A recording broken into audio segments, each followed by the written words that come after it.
Welcome everyone to tonight's session. My name is Henry Wong. I'll be the tech host for tonight. I'm from the Seattle International District Rotary Club. And tonight's session, Vocational Service, because it works, will be presented by Chris Boland of the Bellevue Breakfast Rotary Club. And then again, I muted everyone, and we should have some time for some Q&A at the end and maybe some additional interactions. So I just asked that everyone stay muted until then. And feel free to use the chat window if you have any questions as Chris is presenting, and then we can get to those at the end. But without further ado, I will turn it over to Chris Boland. Awesome. Well, Henry, thank you. Can everybody hear me okay? Just give me a thumbs up or jazz hands. There we go. Awesome. Well, what an honor to share this with everybody. I've been a Rotarian for almost 20 years now, and I've had a keen passion for the vocational side of business. And years back, I was actually the district vocational chair when we really started to kick this off. And at the time, and I'm drawing a blank on his name, but even the international president had a huge passion for vocational service.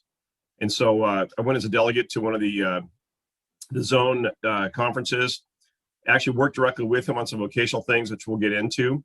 But I feel it's a huge avenue in general for the future of Rotary and the growth in Rotary. And it's an avenue of service that very few walk down, or people think they're walking down it, and they're actually not.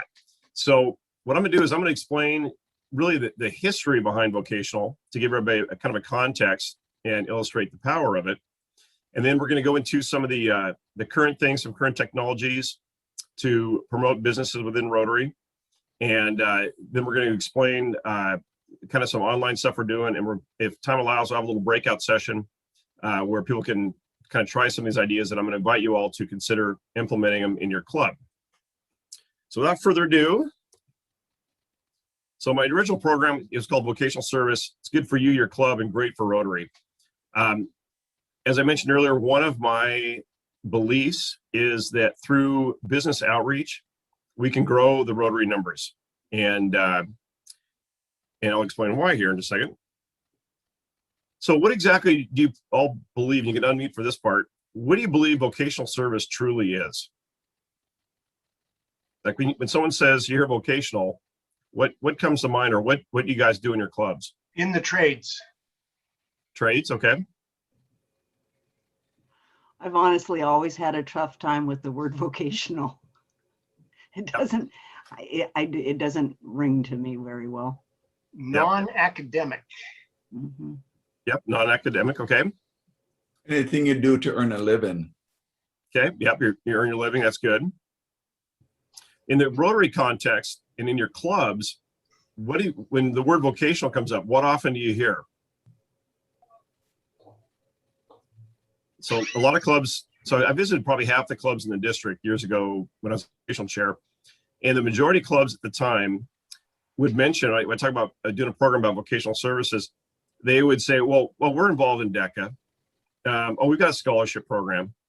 And it seemed like the majority of the attention was paid to youth, which in a way is good because there could be a mentoring component to it.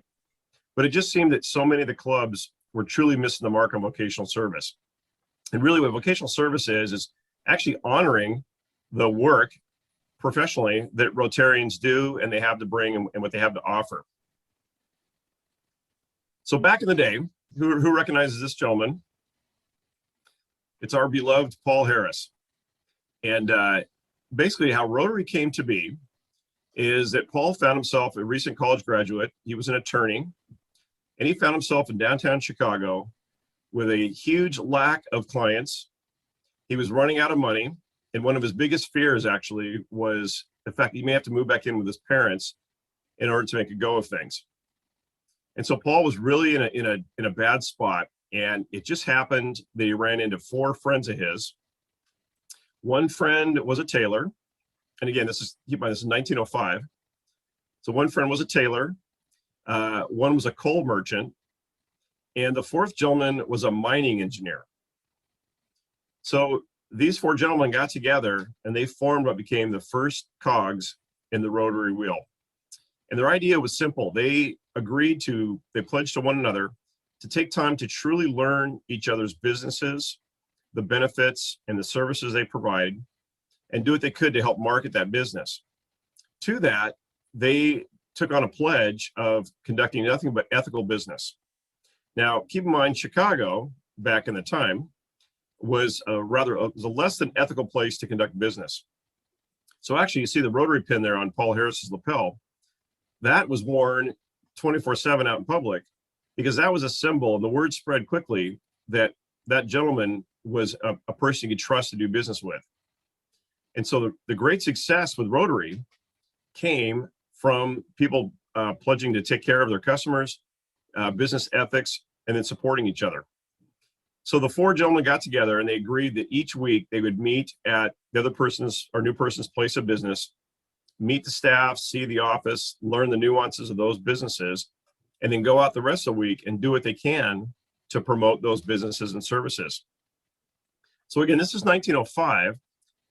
How many Rotarians do you think were in the club at the end of that first year? You can just unmute and share your idea or guess. And keep in mind, there was no Facebook, there was no LinkedIn, there was no internets. This is all word of mouth. So after the first year in Rotary, they had 84 members in the club. And that was strictly because they realized the power to conduct great business and generate a lot of business. So some things that took place as a result that we kind of take for granted today. One key element to being a Rotarian is that you had to have a stated classification. And back in the day, classifications were really a big deal. They'd only have like one roofer, one dentist, one attorney. Nowadays, we have many different attorneys, but we focus on the specialization. Also, what a past international president told me is that the Rotary Vocational Police, when it comes to classifications, are horribly underfunded. So some clubs get creative with a classification. But back in the day, your classification was a big deal because a couple reasons. One, if you did not do business with a fellow Rotarian, and say, for example, you bought your roof from somebody else who was a non-Rotarian, and you had a Rotarian in your club, two things could happen. A, that was the birth of the Rotary fine. And back in 1905 up to 1915, 20-ish, the fine could be substantial, upwards of 20, sometimes even $100. That's a lot of money. And so you did not want to be fined in the early days of Rotary. The second thing is that every year on the anniversary of your membership, your name came up for a revote. And all it took was one black ball and you'd be shown the door and kicked out of Rotary. And the reason I did that was, again, to support people doing business with fellow Rotarians and supporting the pledge to conduct ethical business. So think about that today. If every year on your anniversary it came up and it took one person to vote you out, the clubs would probably dwindle. But back in the day, keep in mind, they actually had a line of people outside the door waiting for someone to mess up so that they could get in. Mm-hmm. And so this business-centric organization grew, again, by word of mouth so fast, and it was really embraced actually by the West Coast. So today, for example, when you hear the term Seattle 4, it used to be that the Rotary clubs were named in order of their founding. So somebody in Seattle heard about what was going on with this and created the same thing, and it was the fourth Rotary club ever founded. So hence the name Seattle 4, and it still sticks. And you'll notice that a number of clubs up and down the West Coast, like Lakeview was number 47 or something like that. And so a lot of them still kind of have the number associated to this day. But again, what's really powerful about the vocational side is that this all happened simply because people were conducting good business and others wanted a piece of it. And so for me, in this day, I think that the way that we're going to grow Rotary and really support its continued growth is around embracing the business side of things, doing what we can to help our fellow Rotarians. Because if you've ever flown in an airplane, which I'm sure we all have, what do they tell you about the mask in the ceiling? You put yours on first, and then you can take care of the person next to you. And I think Rotary should be the same way, that if we can appeal to business owners and the business opportunities and connections, etc. Call it networking for lack of a better word. That's just going to enable more Rotarians to actually do better. And so there's more resources to help other people. And I think part of what happened, from my best I could tell, my own unofficial research, is that throughout the 80s and the 70s, like for example, my stepfather was still employed. He was a Rotarian in Eastern Washington. And he did a lot with the Rotary Club. They had some philanthropic events and things. They had some business type stuff, but a lot of it was just social fellowship. They threw some great parties. And I remember that in growing up middle school and high school. But what I think happened is through the 80s and in the 90s, a lot of people got involved with Rotary that were done with the work side of their lives, and they were entering retirement. And I think with that, the median age increased. Also, the attention to conducting business and growing business, and that whole side of it, everyone was already kind of past it. And so I think Rotary really took on a strong flavor of the philanthropic side and the fellowship side. I mean, obviously, we all know how near and dear so many of our Rotary friends are, friendships that we develop. And those are two huge value pieces of the Rotary puzzle. But what's interesting is that really for the first 20, 25 years, Rotary was really nothing much about philanthropics. In fact, this is actually the first Rotary service project that they ever conducted. And what you're looking at, that is an entrance to a bathroom facility in the downtown shopping district of Chicago. So you're probably wondering, well, why did the Rotarians decide to make their first service project a bathroom in downtown Chicago? Well, Rotarians are very intelligent, and we figured out that typically the female in the household truly controlled discretionary spending. And the second problem was that their spending, they could only have the time allowed to spend was basically dictated by the size of a woman's bladder. And in downtown Chicago at the time, the only places where bathrooms were found were either in a bar or a tavern, which of course any upstanding woman would not be caught dead in during daylight hours, or houses of ill repute, which obviously nobody would really go in there. So the Rotary Club figured out that if we want to support the retail businesses and other Rotarians business and appeal to women shoppers, we need to get a bathroom for them and keep it clean and maintain it. And so this was the first actual service project ever conducted by Rotary. And again, it was all in the name of vocational service. So a few years back, as I mentioned, we got together at one of the zone meetings, and one of the kind of one of the things that I was charged with, along with the committee, there are about 40 of us that got involved. We literally spent about 4 hours one afternoon, cooped up in a room, talking about the different elements of vocational awareness, where it was lacking, where it was supported. And essentially I really wish I could remember his name, but the international president at the time essentially charged us with coming up with a new definition for vocational service.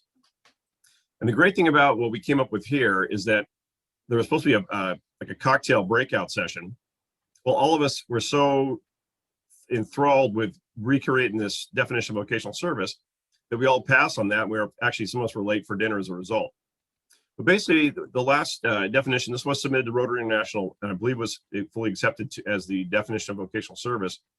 But it's recognizing the occupations of all Rotarians in the application of their talents in the spirit of service for the betterment of communities.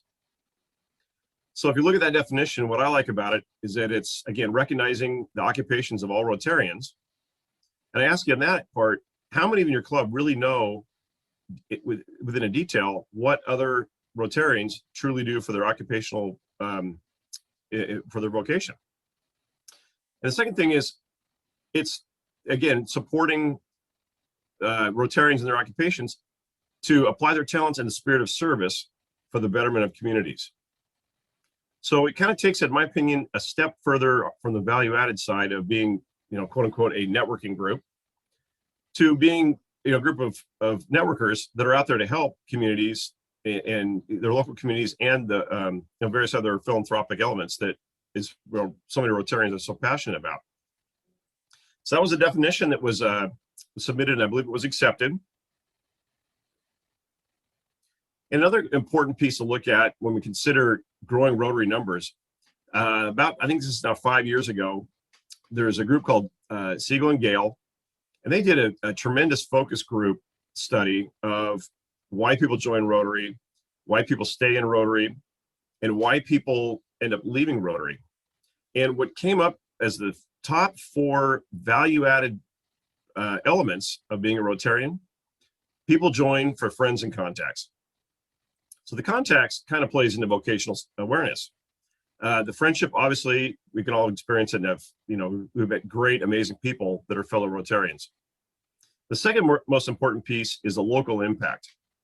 And this stems to, I want to make a positive influence on my local community. And so that's where I think Rotarians support, schools, scholarships, local food banks, service projects out in, parks, the peace poles, things like that. They want to have a presence and they want to support things locally where they can actually see the fruits of their labor. But the third piece, and this is one where a lot of people actually end up leaving Rotary, is vocational respect. It's value me and value my work. And when you drill into this, quite often there's some things going on when a Rotarian needs something done, or a club, for example, needs a product or a service provided for an event, for example. Oftentimes, people think, well, I'm a fellow Rotarian, I should get it for free. I had a situation where basically somebody assumed just because another fellow Rotarian had a service that they needed, that they didn't have to pay for it. And some people, being the giving people that we are in Rotary, they will actually step up and deliver. But the problem with that is it creates a negative, and it really is more of a take position than a giving or a respecting position. And so the key about this is to truly value the fellow Rotarian and their skill set and what they do. And like, for example, I do promotional marketing. So I do a lot of imprinted shirts, for example. I talk about my free hug shirts and other. It's amazing how often I do bump into people that say, hey, can you get us some shirts? Or can you do it at cost? And I don't mind helping out, but the true value is, hey, look at what I can do for your event to promote it, for fundraising, et cetera, et cetera. So that value should be respected. And that's one area where a lot of people have actually stepped away from Rotary. The fourth example, which I think is really important and also ties into vocational, is leaders to work with. So many businesses have done away with leadership training. And Rotary is a great place to jump in and start serving on committees and start honing your leadership skills. And if you look at the leadership positions, even just within the club board up to at the district level, it's a great place for people to jump in and try it. I had a great example. We had a past president that we all thought, the board thought she would be wonderful. She was terrified of being in front of a crowd and really questioned her leadership skills. And so we challenged her and said, make it work for you, jump in, and you're not gonna be alone, we're gonna support you. And it ended up being a tremendous experience for her. And Frank, I think it changed her life. I think it changed her business, honed her skills. She did really well with it. So again, these are the top 4 reasons why people join Rotary, and also some reasons why they end up exiting Rotary. So now modern day, about 5-6 years ago, we, again, as we mentioned earlier, we embarked on doing more to promote Rotary and the Rotary businesses. And so we created a website that has since changed. I'll tell you why this has changed, but it stands for the Great Northwest RotaryNetwork.com. And so this is a free website to any Rotarians where you can go in, and there's all kinds of different business categories, product categories, and more, where people can actually post their skill set, their services, what they have to offer, and also see what other Rotarians are doing.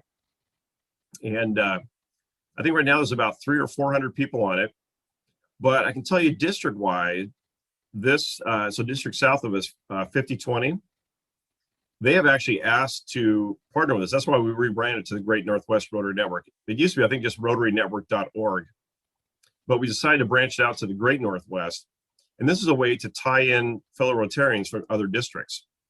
And also part of that, I actually got invited down to District 5020 years back and gave some programs to clubs down there. I just found out last month that I think it's District 5080 they're over in Eastern Washington. They have asked to actually join our Rotary network. And so what we've been doing with this, we're going to kick it off again in July, but we are having a monthly Zoom meeting to discuss business situations. We'd have guest speakers come in. Like we had one gentleman that specializes in finding basically leaky expenses within companies and coaching on how you can actually reduce these overhead costs. And examples were some of these auto pays on services you don't utilize anymore.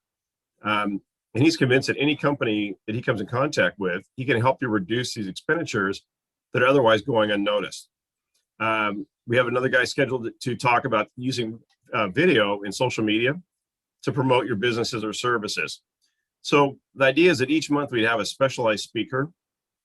And then from there, we break things out into some breakout rooms, which we may be able to experience here to talk about our own businesses. But it's also something we're open for feedback on. Again, with Zoom being the kind of new norm of late, there's a lot of trial and error with this. Some groups are having success, others were not. My feeling right now within Rotary is that on some fronts, people are pretty zoomed out and we're chomping the bit to get back in person meetings. I know I am. Some of the clubs have started hybrid meetings, which we've done that. And we've actually had just some general inviting members to call the social meetings whenever they feel so called and invite people. But anyway, if you note this website, the Great Northwest Rotary Network.com, again, you can log in there. You can see all the businesses that are Rotary owned or Rotary supported and do work to support other Rotarians and also post your own business on there. So the next piece that I want to talk about is what I call the Vocational Minute. And this is about adopting at your club meeting more of a vocational awareness and an opportunity to highlight new members as far as getting to know them better. I remember years ago, we'd have a vocational awareness presentation from a new member, but they would talk about where they grew up, where they went to college. It was more lifestyle, personal things, as opposed to really work related. And I think that this is something that if each club would embrace this each week and offer one or two of them, I call it a minute. It's really about 3 or 4, but it's an opportunity to share some key interests. So the first piece is, what is your special skill set or your talent? I think that there's so much in the way of skills that are offered and talents to be found within Rotary, yet there's never a time where this is addressed or people talk about it.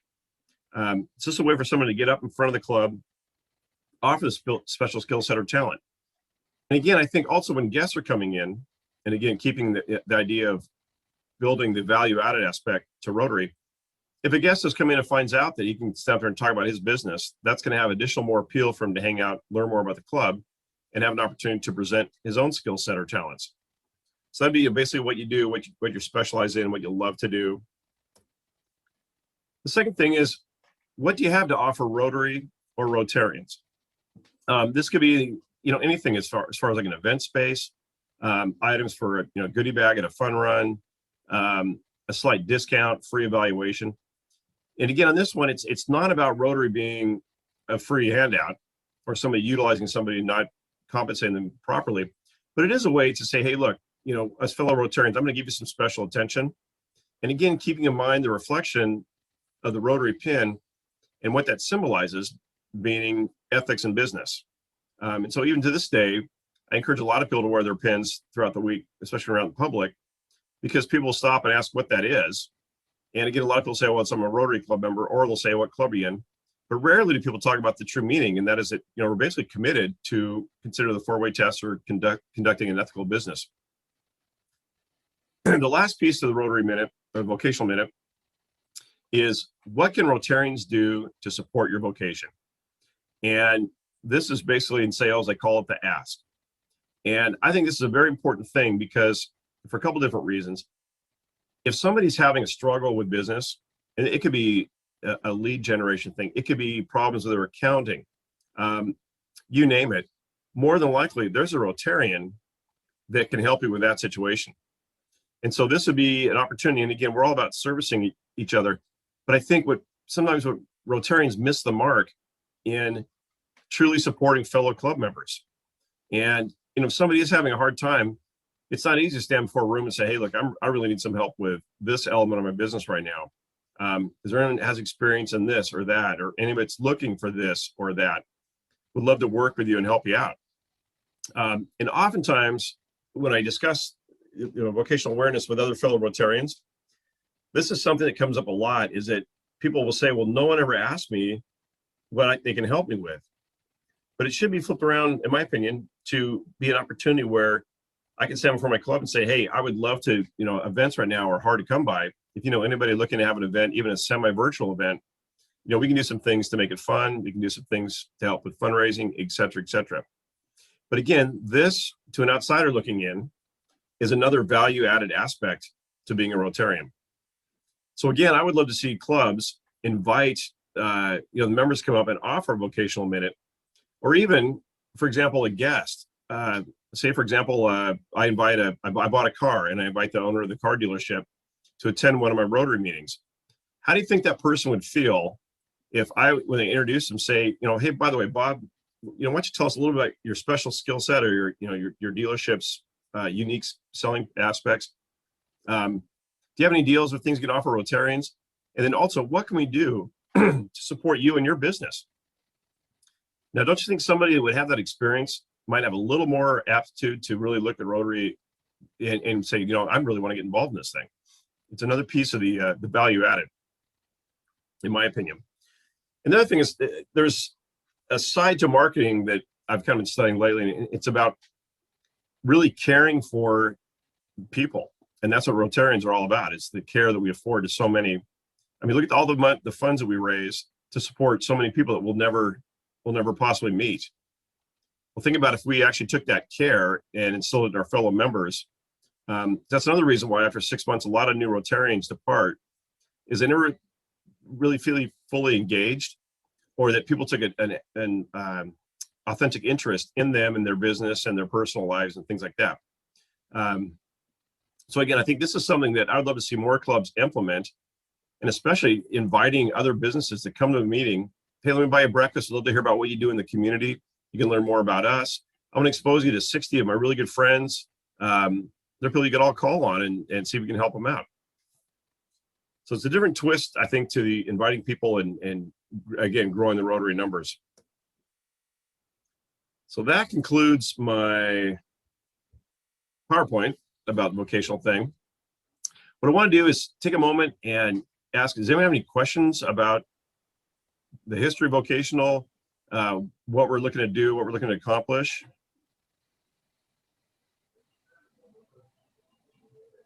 Remember, you might be muted.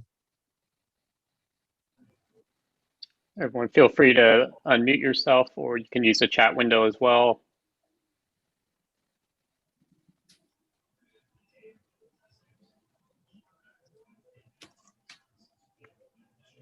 So if there are no questions about this. I have a question. Yes, thank you. Okay, I've got a little delay, so that's why you didn't hear me right away. I have been a Rotarian for quite a while. I'm a past president of the first club that I ever joined, and I'm currently the secretary of my club now. First club was West Seattle, and now I'm with Emerald City. From the beginning, I'm a retired school principal, and I have always felt that I was taking a back seat because everyone talks about businesses and that they own and et cetera, et cetera, et cetera, or these big businesses where people work, or as you mentioned before, maybe it's a roofing company, maybe you work for Microsoft or whatever it is. And as an educator, I've always felt, well, nobody's talking about education as a vocation. So I just wanted your feelings on that. And so yeah, great question. Thank you, Carol. I would say two things. One, it used to be actually to join Rotary, a key characteristic was that you had to either be a principal officer in a company, so a vice president, CEO, something of that nature, CFO, or an actual owner of the business. That has long since kind of gone by the wayside. But again, from the standpoint from the education, I don't know if you ever met Vicki Puckett. She was a principal at Woodinville High School for years and then transferred to Mercer Island. Yeah. And we actually did a lot with her students in those schools. And it came down to volunteer opportunities with events, fundraising, and also student engagement. So I do know that like DECA participation, things of that nature. We would actually have a group of students that want to do mock job interviews, and she would bring them in. So that's, that's a value added thing that is vocational that I think other Rotarians can help with. Students that have an interest in law, contact your club and say, hey, how many attorneys are here? How'd you like to have a coffee with a senior at Mercer Island High School that's considering going to law school? Those are the things where I think Rotarians have a great value added element. To that, I know years ago at Woodinville, we actually did pursue looking for younger members and offered mentorship. And there was one gentleman that came in, his name was Julian, and he was recently out of law school and was working for a law firm. And he had a goal of one day having his own law firm and his own practice. And he got connected with an Urbis Met and a couple other attorneys that met with him, and they mentored him for about 6 to 9 months. And then one of them had a customer or client that they basically handed Julian and said, Julian, take the ball and run with it. And that was one of his first customer, what's it called? Client, I guess. I forget what the word is for it. But that was one of his first own customers. And Julian went on to make a great law firm. And I know that Irv and a couple other guys, this is years ago, supported him big time. And Julian did great. And what Julian gave back to the club as a result was phenomenal. He was a great member, highly engaged with things. Financially, he ended up doing very well. And he ended up leaving our district. I know he transferred or partnered with somebody over in Eastern Washington. And I lost track of them, it was years ago. And now I'm with the Bellevue Breakfast Rotary as well. But I think, Carol, to answer your question on the education side, there's a lot that Rotarians can do to help out in the principal roles in the schools. Also, fundraising activities. They can partner, like Bellevue Breakfast. We partner with a number of different schools in the Bellevue area. And we ask that the students come out and help volunteer because we need to have like 250 race attendees. We have to have somebody basically every half mile. And what we do is we fund some of the students of the month. We fund scholarships. We fund some of their clubs. We had a cheer group come out and help out and cheer at the finish line, and we donate some money to a cheer camp they wanted to go to. So there's all kinds of avenues along those lines. It doesn't have to actually be buying a set of tires or a new roof. It's whatever your need is. And I think that's a beautiful thing of Rotary is that we're so quick and so fast. One of the things. Go ahead. Oh, I'm sorry. I didn't mean to. I guess what I'm talking about is more of a perception thing, because I first learned about Rotary when I was principal at Hawthorne Elementary School in Seattle. And Emerald City, it had adopted Hawthorne years before I got there and was always very active.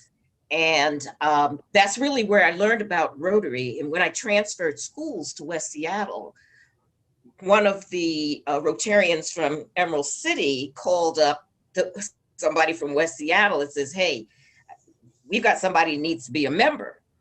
That's how so I've always had Rotary, even when I was in the West Seattle school, involved. And I love it, and I want to. So it's funny that I came back to Emerald City after I retired, because I do not live in West Seattle. And I figured, let me go where it started, Emerald City. That's where I learned how to, all about Rotary. But I'm just thinking about the perception when I hear people talk Rotary and the businesses they work for and the businesses they owned. I sit back and I said, well, I don't own a business, never have. And I understand my place in Rotary, because we do so many educational things. We did in West Seattle, and we do a heck of a lot in Emerald City Club. It's just that when people talk about their business, I kind of sit there and say, okay, it's just something that I feel. Chris, could I actually, make a Carol, I would comment? invite you to. I look at you and I hear you. I'm talking to an ex-CEO of a business that had probably 1,200 participants. I mean, you're in the business of educating and keeping kids safe and informed and engaged, and I mean that's a tremendous job. And yeah, maybe the currency or the income generated is a little different, but when you're impacting children's lives like that, and again, you're the one that's ultimately responsible for everything that happens on that property. That's a major job, and yeah, I'd invite you to look at that a little differently. And I think also too, if you're looking for somebody to get more engaged in now, have an opportunity to reach out to other principals and be a support person. And I see if wonder if I Rotary would could be. make a comment Yeah, about, go ahead, Carmen. Carol, specific to what you were saying. I come from the University District Rotary. And so when I first joined, which was now over 30 years ago, a lot of it was made up of professors from the UW. And we had business people, but really the majority of the people were connected to the university. That has since gone away. Things have changed. Number one, the university doesn't pay for their dues anymore. So that's a reason why that part of the membership has dropped. But I think there's an underserved, that's not the right word. There's a group within the education community that if Rotary clubs could get their hands on those wonderful folks to bring them into the fold, they would. The problem is that the way Rotary has been set up over the years is that when our meetings happen, teachers are in school and they get their summer break, but we've required at least 50% attendance. And so we've never adapted ourselves to meet the needs of educators, but beyond the university level. And now that Rotary is more open to, attendance isn't such a big deal anymore. Maybe there's a window of opportunity here for us to recruit more educators into Rotary, because it's a huge, huge asset to have that group of people. So I wanted to be more encouraging than what I hear you felt within your profession. We all do scholarships and volunteer at schools, and that's kind of the missing link to make that part of it take off. So I'm done. Thank you. I think Howard has hand up, and then we'll get to you, Philip, in just a second. So Bill I also. had, oops, am I on mute? Sorry, no. I had the pleasure today of joining the Des Moines Normandy Park Club to talk about my conference that's coming up. But while I was there, their program for the day was a club function, a club event, and they did a Who Am I game. And so the person in charge would read a bio about a person in the club, and it's not a huge club. I mean, there's 40, 50 members, but there were probably 25 on the screen. And she would read a bio about the club, about this member, and people would have to guess who they were talking about. And there were 5 or 6 different names suggested for each one of those answers. And so it was like, do the people in the club even know what people do for a living? So there's a game that I used to see sometimes in the paper or a magazine, and it would have like definitions on one side and words on the other, and you'd have to crisscross. This word means the third word on top means the 12th word on the bottom. What would happen if you did that with your members? Put your members on a list and put the members' positions on the right, but jumble them, and then go, okay, what does Chris Bolin do for a living? What does Carol do for a living? I think it's going to be an eye-opening experience. Yep. And in order to do vocational talks, you got to know what people do. The other thing is, I think it'd be great if people, once you know their vocation, would be willing to do a monthly social at their business. And of course, once we open up and start meeting again in human terms, go to a school or go to the auto dealership or go to, a plant or something and really get an understanding of what people do for a living. I was in the Emerald City Club for a while. I mean, I am in that club, and there's a guy that used to work the table where we used to sign in every day. And I see him and every week, oh yeah, I see you, I see you, I see you. And then one day, months in, I go, what do you do? And he goes, well, don't you know what I do? I go, well, of course, if I knew what you did, I wouldn't ask you. But I had no idea. He was a real estate agent. I didn't know he was a real estate agent. If I knew someone looking for a house, I probably would have recommended him to somebody. But anyways. Yep. And Philip, you had a comment or a question? Yeah, the comments for Carol. I have a doctorate in education, and Me too. I've been especially interested in the vocational aspect of Rotary. Why? Because you get people into jobs, you educate them, that kind of thing. Recently, Rotary joined with Toastmasters International. Toastmasters International is all about education. Our district governor and the Toastmasters district guys get together and they plan the different meetings for specialty items. But I found it interesting to join the digital transformation Toastmasters to get to know the technology better. Plus, although they were located in Kirkland, they when Zoom came, they have members all over the world, and it's all about the educational aspect, where Rotary is the leadership and reaching out to people and helping people to educate that leadership skills. That Toastmasters thing is wonderful, and you can do it for free just by going to Rotary International. It's you can look at it there. Now, the second thing, since I've been involved in and interested in vocational service, it was kind of pushed to the side. You know, they kind of framework the other avenues of service. But what I did was I got on the committee, and then I was put on the board for educational. And I would, you know, you can kind of steer where it's going in your club by being on the committee, the vocational committee, if you're not already. And I just think that's so powerful because, well, I think it was my idea getting the district governor involved in with the Toastmasters governor, and they really took off with it. So those are all educational aspects, but the thing, if you wanted to go someplace, get in the driver's seat. So that's my advice.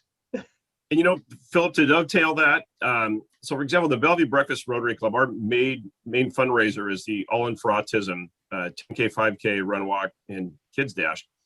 And obviously the last couple of years, it's been virtual. But we've actually been able to sustain our financing on it because about 4 years ago, I suggested that we reach out to businesses and and ask basically for a sponsorship. Now, part of that is that we include the business owners, the principal officers with the communications, but I repositioned the sponsorship where it wasn't just for the one event, but there were 364 other days where they're sponsoring our Rotary Club, and we would invite them for special guest speakers, and we gleaned some members from it. And actually, we had some pretty good traction right before COVID hit, where we opened up the corporate memberships, and the attendance was great. And we met other people from Banner Bank, for example, we never meet. Amazon started to get involved, and Amazon's obviously bringing a big presence to Bellevue. What was the other one? Banner Bank. Oh, Starbucks had some regional people starting to get involved and showing up at our events. And then we had key speakers like we had the ex-president of the Mariners. He would come in, and we had all kinds of people signed up for that, not knowing what was going to happen with that one, but that's a kind of the crop. We had a big thing with the Seattle Kraken a while back, and we invite these business owners and whatnot that are also our sponsors. And this year, I think we've had almost 100% sign up, and that's almost $100,000 for our fundraising above anybody signing up for the run. And like with Amazon, my contact there, I said, hey, you know, or you guys want to re-up again? Oh, yeah, we're there. And we make sure that their branding's involved in some of our stuff. Yeah, we just ping them occasionally throughout the year and invite them to various events, and they know that it's not just for the one event; it's for the duration of the year. And so that, I think, really creates a sustaining financial model. And again, it's business outreach. And one thing that was interesting, and I still have no idea why this happened, but one day at the Bellevue Breakfast Club, I asked anyone that has a favorite, like a dry cleaner or a barber, auto mechanic. I mean, some guy that you're just, or a woman that you see and you love to see them. They're great. You trust them day and night with your business. I said, why don't you stand up? And 90% of the club stood up. And then I said, if you're committed to inviting them to a Rotary meeting, remain standing. And the butts couldn't get in the seats fast enough. And I literally, for those that know me, I was at a loss for words. That never happens. And I'm standing there going, okay, let's go to commercial. Like, what was that about? And then we dissected it, and people were a little reluctant to extend those invitations.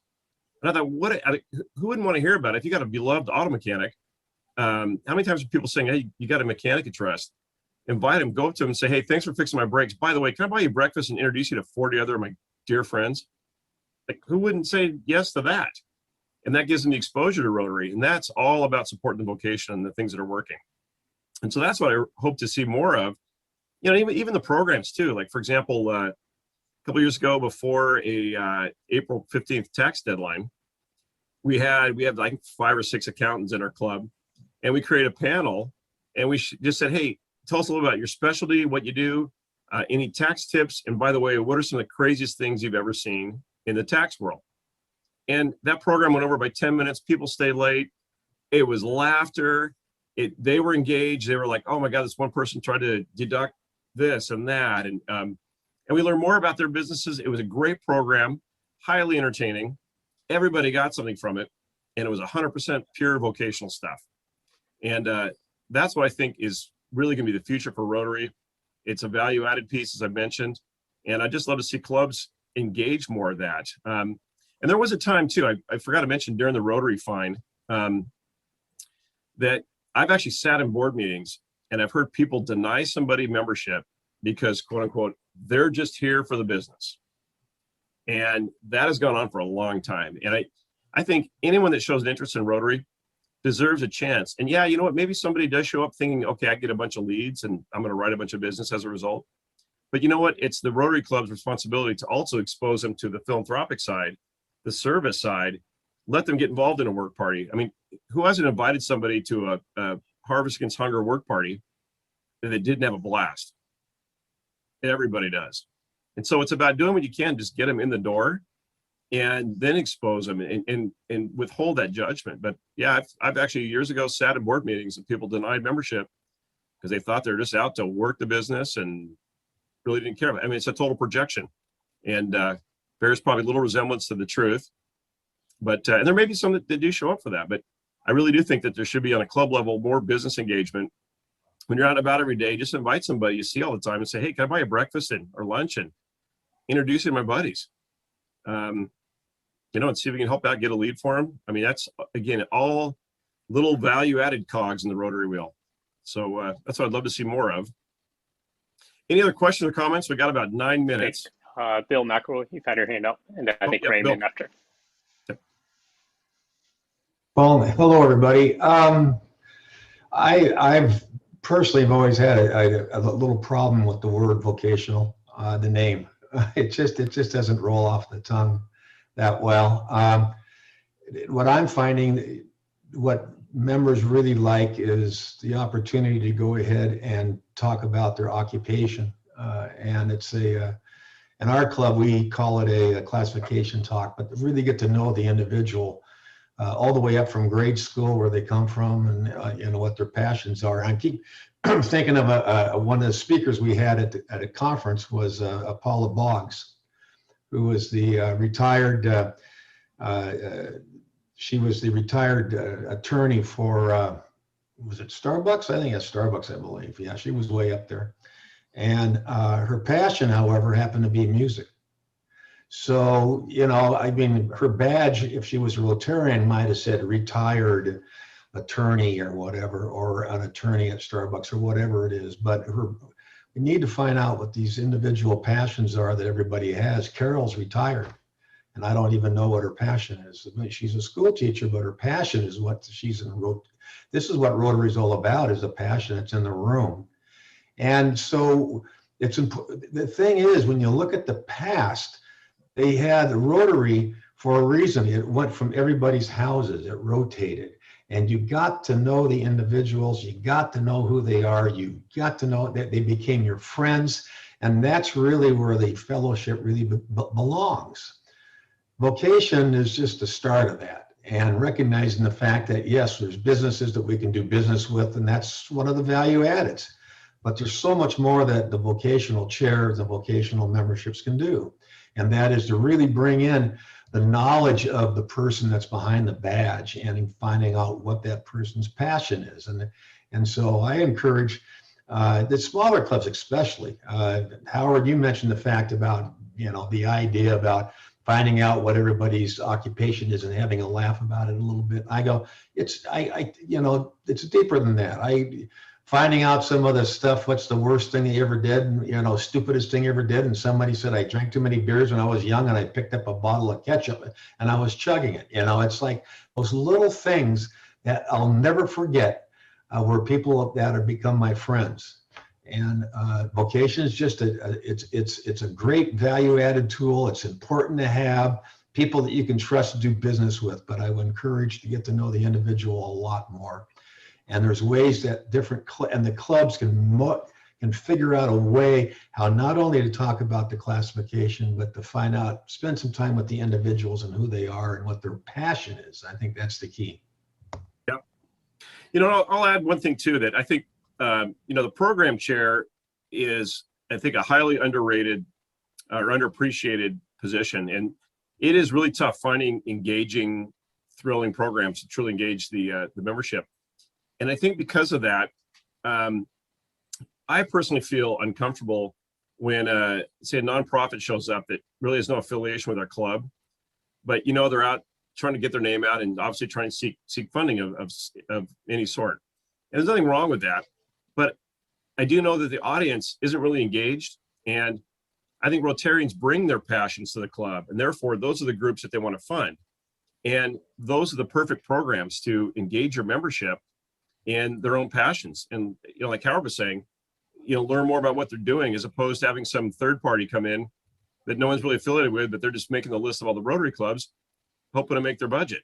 And that still happens, occasionally, and you can almost see everybody cringe a little bit, and then you feel bad that we're not supporting them, and then they make the ask, and there's no affiliation, no connection. It usually falls by the wayside. But that's a wasted opportunity where you could take two members and do like Bill said, the classification talk. I remember one guy years ago, we had to schedule him 3 times. It was so detailed and long, but it was riveting. And he actually became a program. And I still remember to this day, it was fascinating. And he's a car he bought, and it was from the 30s. He restored it. He still has it to this day. He told us all about how that came. And those are the programs that people cling on to. I mean, I'm still remembering it today, and that happened 10 years ago. So I think that's, looking within and looking at their own membership and inviting them to share about their business, how they got into certain career paths. I mean, there's all kinds of topics that I think people find riveting. And I would just encourage us to do more business outreach, and again, invite other businesses to come in, especially when we get face-to-face again and meet the crew. So any last comments or thoughts? I think we have a last question from Raymond. Yeah. Thank you, Chris. Thought your presentation was outstanding. I want to make a couple of comments. I recognize Rick Jones. He's one of our newer members at University Rotary. And Rick will be the vocational chair coming in July.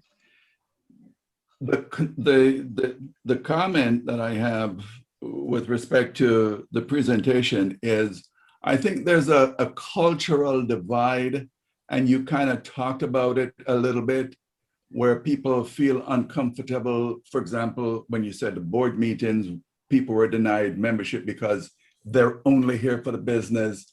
I think generosity merits reciprocity. And by that, I don't have a problem. I'm really big on bringing out vocational, people's vocation. So how do you work around or help folks to buy into the idea that business promotion, your vocational promotion is good for Rotary? Well, the first thing I would say is you bump into somebody you don't know, or you sit at a different table that certain morning and ask people, what's going great for you in your business life? Hear that, and then, what's not going great? It's just about asking the questions and meeting different people and having the conversation. Or also, finding out if someone's got a certain situation, you have a contact with somebody that can help them out. Take note of that, and then get their permission. Say, hey, there's someone I'd like to introduce you to. Would you be okay with that? And then introduce them, and then that person, even though they're Rotarian or not, is getting exposed to the Rotary Club. And you could share with them, Raymond, that, yeah, I know so-and-so from a Rotary Club. He's going through this and that. I thought you'd be great help. Would you mind talking to him? Or it's basically just making those connections. And I think Rotary is a great platform because honestly, we're people of heart. We're people of care. And it just seems to me it's a natural, because nobody likes to be sold on anything, but people love to be helped. And, if you're selling somebody something, they probably aren't in the market for it anyway, but if you're able to help them solve a problem, that's priceless. And I think that is just a huge value piece that Rotary has to offer. And I think that's an area that if we focus, we can definitely grow our numbers. Because it's hard to say no to that. If you were to walk into a business, hey, how can I help your business? If I expose you to 80 people, would that help you? Well, yeah. Who are these 80 people? Have you ever heard of Rotary International? We've got 2,600 in our district. Let's go for a walk. It's just that kind of outreach. I remember years ago when the Lower Queen Anne Club, I think they're obviously transferred or gone. They were down to like 6 members. And Passport Club now. Yeah, Passport. Okay. And yeah, the 3 of them refused to leave, right? I think they changed. But we had a plan where they were committed to having an open house, and they're going to invite 25 businesses in and around their meeting area to just come and have a cocktail and share your business. So suddenly their meeting that was normally 6 or 7 people could have been 25 or 30. And it almost got inertia, but other people last minute didn't act on it, and they just didn't execute, which I think is a shame, because I think that would have definitely brought more attention and possibly helped their numbers. So any last comments before we go? I think there's another one of these in a half hour, right, Henry? Yeah, that's correct. Yeah.